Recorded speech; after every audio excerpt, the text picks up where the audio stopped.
Okay, so we have a bunch of clips on our timeline, and let's say we start putting our edit together, so we delete some of these clips. We aren't going to use these deleted clips in our video edit, so maybe originally we had 20 clips in this project, but we're only going to be using and working with these 10 or so that we have on our timeline. Well, if we want to remove those additional clips from our project, we can do so by going up to Edit and clicking on Remove Unused.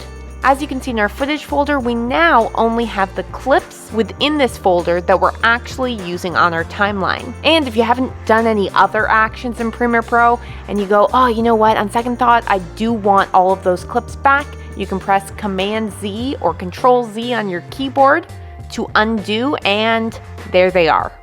Great, so that trick comes in handy, especially when you're working in bigger projects with tons of footage and assets in Premiere Pro, and you're looking to tidy up that project, have that project open faster, and make your workflow more efficient. Next, let's look at another time-saving tip. Okay, so let's say you're in the early stages of editing and you've picked your selects and they're nice and spread out on your timeline like so. Now you're at a point where you want to bring all of these selected clips together. Now, a slow and tedious way to do that is to click on the space in between two clips so that it's highlighted and press delete on your keyboard. Depending on how big your project is and how many clips you have, this could take a very long time. And when you're a video editor, time is money. So let's look at a very quick way to remove all of those spaces in between your clips.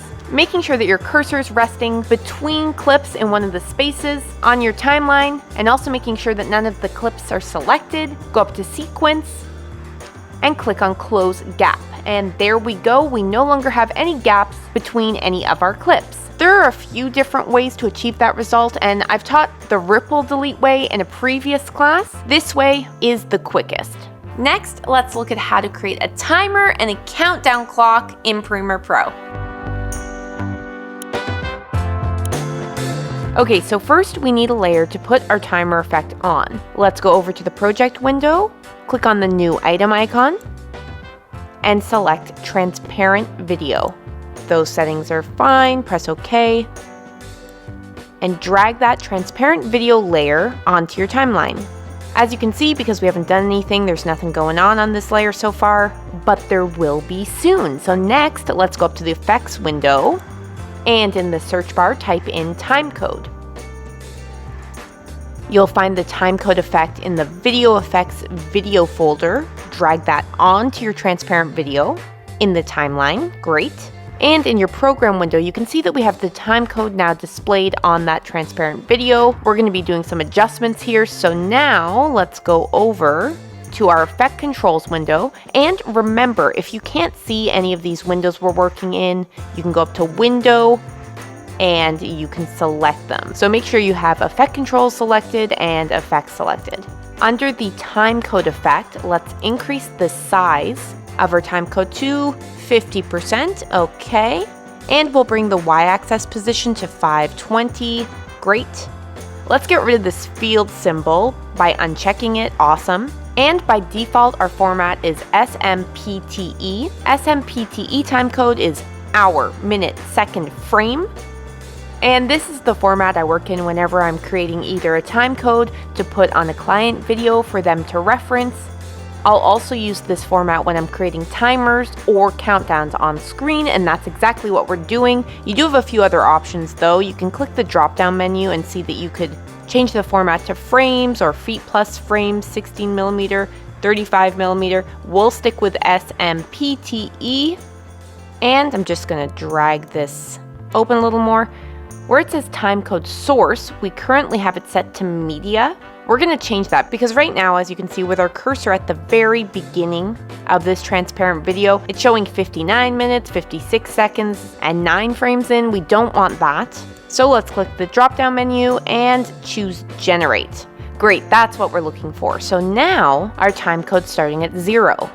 Let's take a quick look at time display. You can change that if you need to. 24 works for me because I'm working in a 24 frame per second timeline. If you wanted to offset these numbers, you could drag offset to the right or to the left so that your timecode would start at a different point, but we don't want that. So let's just click the reset parameter button to undo. Great. You could also change the starting timecode time by dragging your cursor over the starting timecode number, but we're going to undo that as well. When I'm creating a timer or a countdown, I like to get rid of the frame part of the timecode here. So again, we'll go up to Effects. In the search bar, type in crop, and in Video Effects Transform, let's drag crop onto our transparent video. We'll go back into Effect Controls, and in the crop effect where it says right, we can bring the right side of the crop in by 33% to crop out the frame part of the countdown.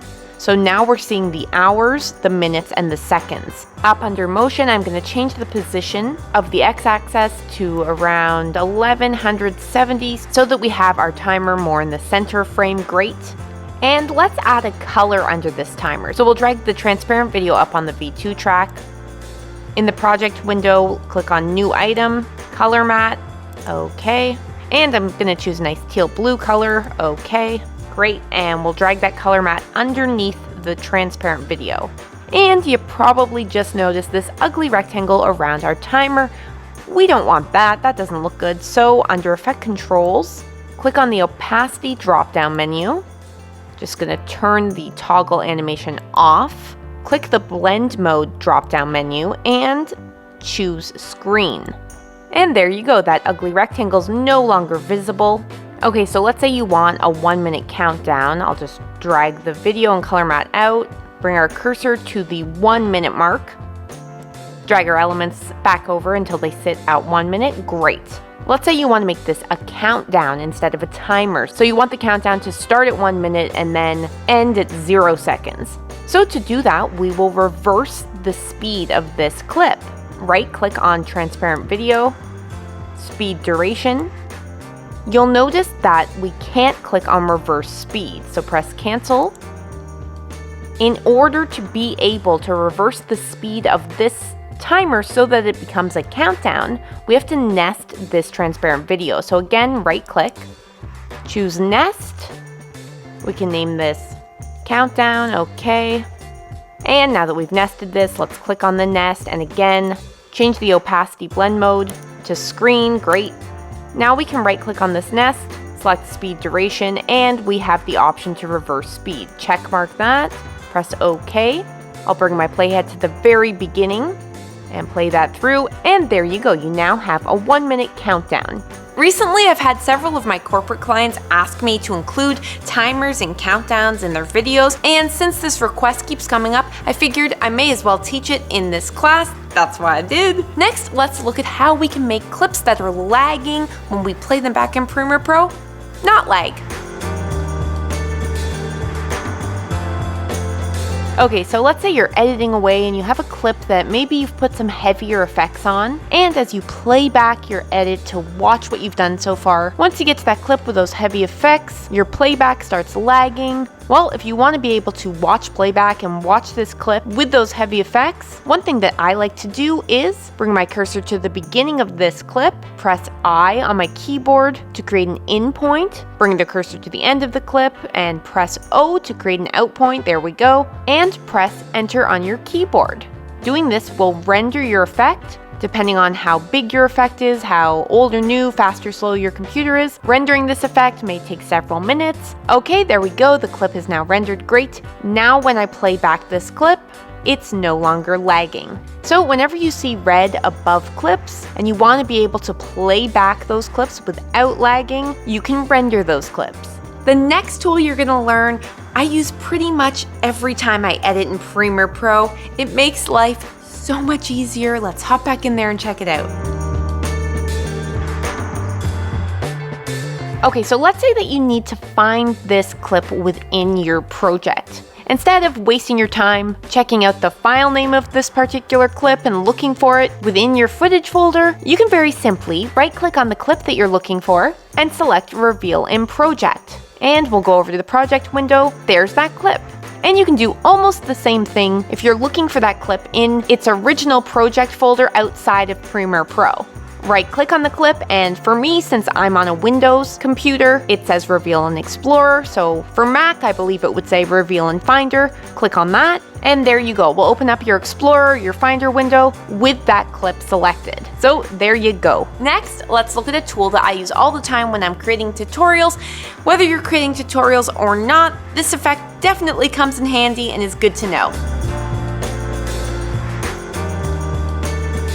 Okay, so bring your cursor to the frame of your clip that you'd like to put a frame hold on. Great, next grab your razor tool from the toolbar to make a cut where your cursor is. Grab the selection tool, select that one frame, and notice I have my cursor to the left of the frame rather than to the right of the frame. Sometimes when your cursor's on the right side of the frame you just cut, this effect doesn't work. So anyway, I find it always works when my cursor's on the left of the selected frame. Next, right-click on that frame and select Add Frame Hold. Now we can drag that frame out, and as you can see, we have a still shot of that frame. Adding a frame hold comes in super handy if you want to add text on screen and you want the frame to stay still when the text shows up. I find Add Frame Hold particularly handy whenever I'm creating courses and I need to hold on a frame for a longer period of time. I've actually used frame hold several times throughout creating this class, and it's super quick and easy to apply to a frame within your footage. The next effect we're going to look at is really easy to apply to a clip,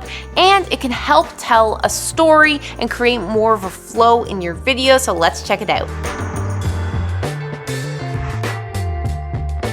Next, let's take a look at these three clips. So the first clip we have is Will, and as we look at the screen, he's facing left. Next, we have two more shots of me, and I'm heading in the opposite direction, so I'm heading to the right. Now, sometimes when I'm putting edits together, I like the people on screen to continue their movement or to continue traveling from left to right throughout each frame. When you're reading a book, you read from left to right. I just find it creates a nice feel, a nice flow in the story I'm telling. So I want the clip of Will to show him heading to the right of screen instead of heading to the left. And we can make that happen with one quick effect. So let's go up to the effects window search bar and start typing in horizontal. There we go. In the video effects transform folder, we have horizontal flip. Let's drag that onto the clip of Will, and that has flipped this clip horizontally. So now as we watch through, Will is heading in the same direction as I am in the following clip. Awesome. So how are you doing so far? Do you have any Premiere Pro or video editing questions for me? If you do, shoot me a comment. I would love to hear from you and help you however I can. And now let's look at how we can add clips in between other clips on our timeline without replacing any of those clips. You'll see what I mean. Let's hop back into Premiere Pro. Okay, next, let's say you have a bunch of clips on your timeline. They're all nice and close together, and you want to add a new clip in between two of the clips that are already on the timeline. But when you drag your new clip onto the timeline, you don't want it to replace any of the footage. You just want it to move the other clips over. Okay, so we have this clip of trees on the right, and we have this clip of Will on the left. I'm going to select a different clip in my footage folder, and I want it to show up in between those two clips. You can hold down Command on your keyboard, and doing that will move all of the footage to the right of your cursor over. So when you drop that new clip down, there's the new clip of me in the red jacket. It's now sitting in between the clip of Will and in between the clip of the tree. Because we held Command when we dragged that clip down, it didn't replace the clip of the tree, rather it moved all of the footage over to the right. So remember, when you're dragging new footage onto your timeline and you don't want it to replace any of the other footage, hold Command as you drag it. Sometimes you need to watch part of your video or part of a specific clip on a loop. So let's look at how to do that. Okay, so let's say you want to watch back a particular part of a clip on a loop. Well, you can do that very easily in Premiere Pro. So first, let's go to the beginning of where I want this clip to loop. Press I on our keyboard to create an in point, and I want the video playback of this clip to end here, so I'll press O to create an out point. Next, go to your program window and click on the plus icon on the right hand side.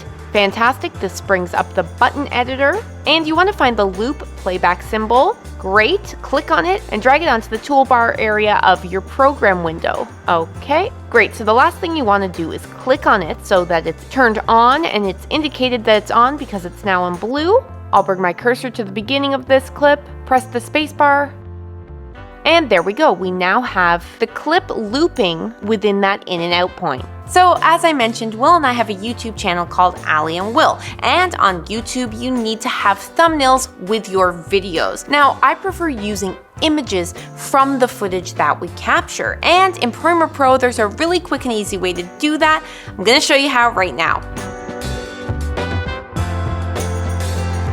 On YouTube as well as on Skillshare, it's great to have thumbnails. So something I love to do is actually pull shots from the YouTube video or from the Skillshare class itself and use my favorite shot when I'm creating my thumbnail. So I want a still image of this shot of Will, and Premiere Pro has an option to do that. Let's go up to our program window and we can click on this camera icon here.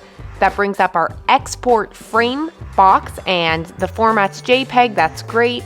I'll click browse to choose where I'd like the still image to live. We also have the option of importing this still image into our project. I'm not going to do that though.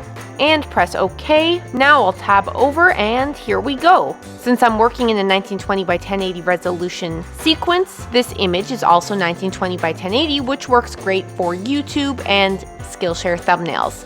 Congratulations! You've completed this Premiere Pro class and learned tips, tools, and effects to make editing in Premiere Pro more efficient, easier, faster, and more fun, as well as some ways to make your videos more engaging and creative. If you're a filmmaker or a video editor and you want to stay up to date with the classes that I'm putting out about filmmaking and editing in Premiere Pro, then remember to follow me here on Skillshare, check out any of the other classes I have that might interest you, and we do have a YouTube channel called Alli and Will, where we put out weekly tutorials all about filmmaking. So if you're into learning more about how to be a better filmmaker, I definitely recommend you check out our channel. Thanks for checking out this class. I hope you have tons of fun video editing and applying these new tools and effects to your video edits when you work inside Premiere Pro, and I hope to see you in future classes.